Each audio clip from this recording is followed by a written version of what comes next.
Hello guys, my name is Lorenzo Rafael D. Orozco. I am grade 4 Rizal.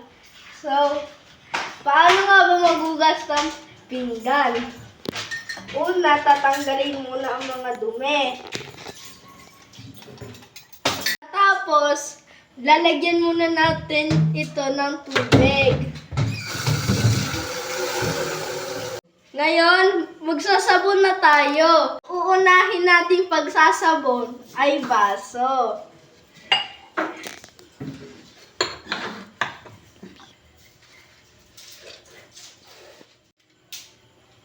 Ngayon, ilalagay na natin itong kutsara sa tubig.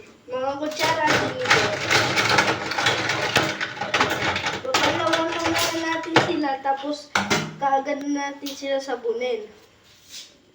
Pagkatapos, isusunod na natin ang plato.